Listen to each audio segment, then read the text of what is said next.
Now, my ship, the USS Pennsylvania, was the flagship of the fleet.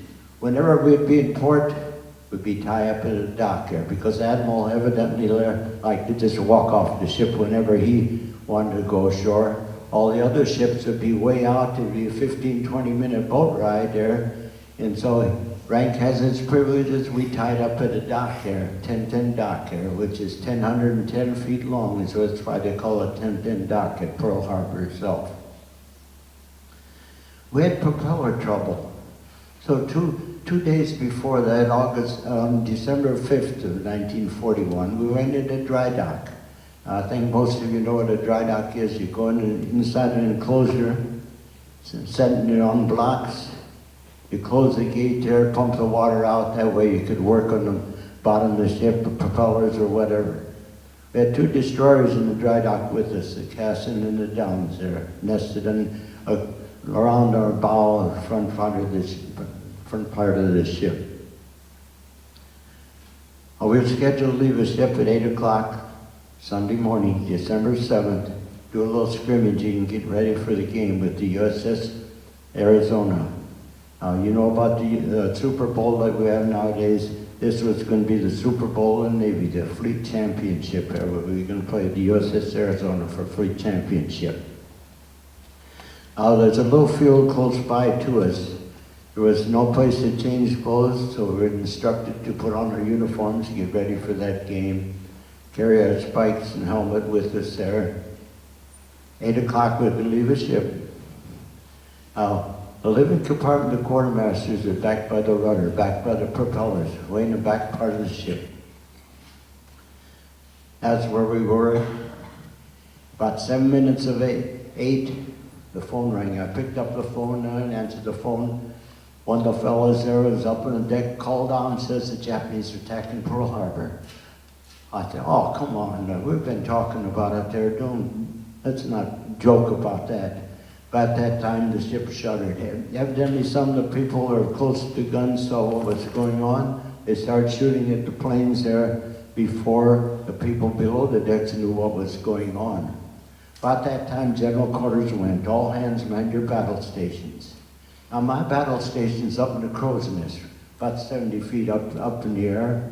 All my padding on, you don't have time to change clothes. A little trapdoor to get to it. I pull myself through there to get up there. By the time I got up there, planes were buzzing around there. Some of the planes were lower down than I was, because the torpedo planes have to come down low, drop their torpedoes, and then come back up. So some of them were lower down than I was.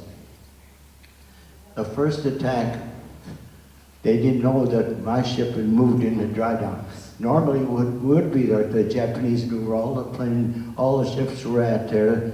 In fact, 2 planes, we found out later, were scheduled to hit the USS Pennsylvania because it was a flagship of the fleet. You know, in the movies there, you knock out the chief, maybe you got a better chance of winning the battle there. They made sure that their 2 planes were going to hit the USS Pennsylvania, but we were in the normal place. So evidently, the first attack was just about 5 minutes of 8 on Sunday morning, December 7th is when the attack came. Now the second attack, evidently some of the pilots there, on the first attack reported there's a big ship in dry dock and 2 destroyers there. So the second attack, they hit us with a 500-pound bomb. It came in between the 2 masts there. Armor-piercing bomb came way past me, missed me about 45 feet, came on down, exploded way below decks. Kind of shook me, but it didn't hurt me there. It's kind of scary to see a big hole alongside of you. At the same time we got hit, the Cassin, and one of the destroyers in dry dock with us got hit also. It started burning, rolled over on the other destroyer on the Downs. It said, flood the dry dock, put out the fire. The only bad thing is oil came up from the destroyer, came on top of the water, caught fire, so we had flames all around us. Oil and water do not mix. We were patched up enough. The next morning, Japanese were at war with us. Franklin Delano Roosevelt got Congress to declare war on Japan. Now, we had lines blocks long lines of people enlisting in the service because we were attacked there. Everybody wanted to join. Up to that time, the women were staying home, the men were working. Now the men were gone. So what happened? The women stepped in. You've seen signs we can do it there. They did it. They built planes. The women built planes. They built ships, tanks, guns, whatever was needed for the war effort there. We were at war. They did the job there. We needed the work that they did. They did it. I know they're in the workforce now because at that time they stepped into the workforce. They don't get paid what they should get, but I don't know what's going to happen on that. But as far as I'm concerned, I don't care what sex you are, what color you are, if you do the work, you should get paid for it.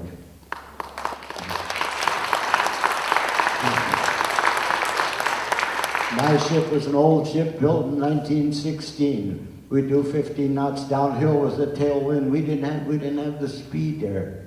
So they fixed us up enough.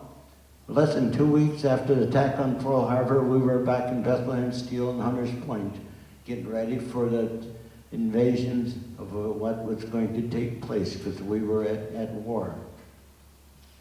We were so slow we couldn't keep up with aircraft carriers, but let's mention aircraft carriers. The third attack at Pearl Harbor was supposed to be hit the aircraft carriers, the fuel facilities, and the tank farms, the oil, the repair facilities and the oil farms. Now there's no aircraft carriers in port that day. Admiral Halsey and his aircraft carrier group were taking planes to Midway and Wake Island, so there's no aircraft carriers in port. So they were delayed about 12 hours to come back. In fact, Japan knew about that the planes and the aircraft carriers were supposed to be back, but they were not. They were delayed by weather. So Admiral Nagumo, the Japanese fleet, decided they did not know where the aircraft carriers were. They better not stick around. So they left. If there had been a third attack, I don't believe we would have won the war.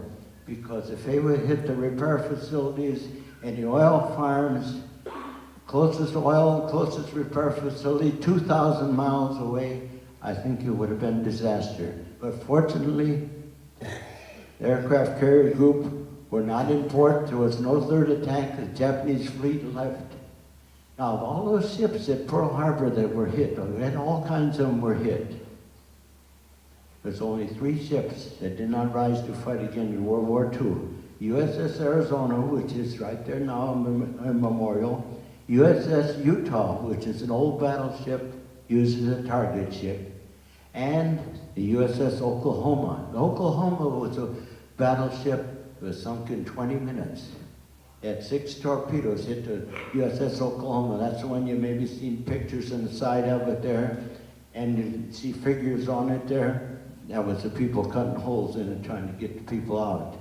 I personally knew 2 of the people that went out through portholes while the USS Oklahoma was rolling over. We had a big inspection on Monday morning. Have all the holes, everything was going to be inspected.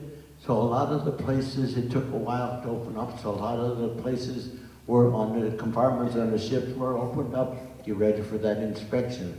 That's why the Oklahoma rolled over. Now, the Oklahoma was sold for scrap. They were taking it back to the States. It sunk on the way. So that's the only 3 ships that were at Pearl Harbor, and there was lots and lots of them were there. Every one of the others rose to fight again.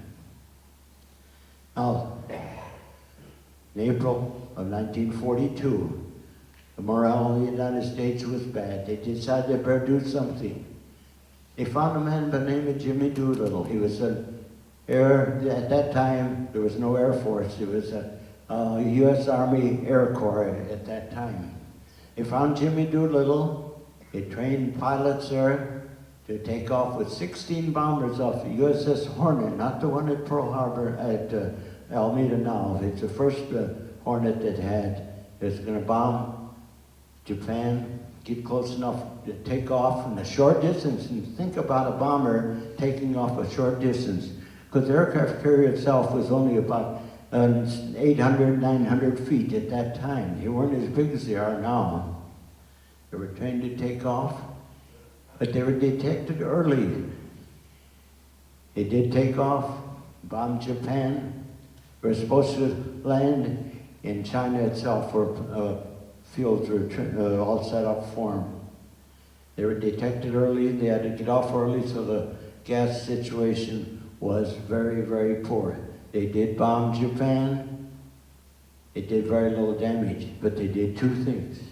First thing is, Japan saw maybe they were a little vulnerable to have attacks, so they pulled a lot of their planes, excuse me, a lot of their planes, a lot of their ships and men back to the homeland, which made it a lot less that we had to contend with when we did invade them, the islands itself.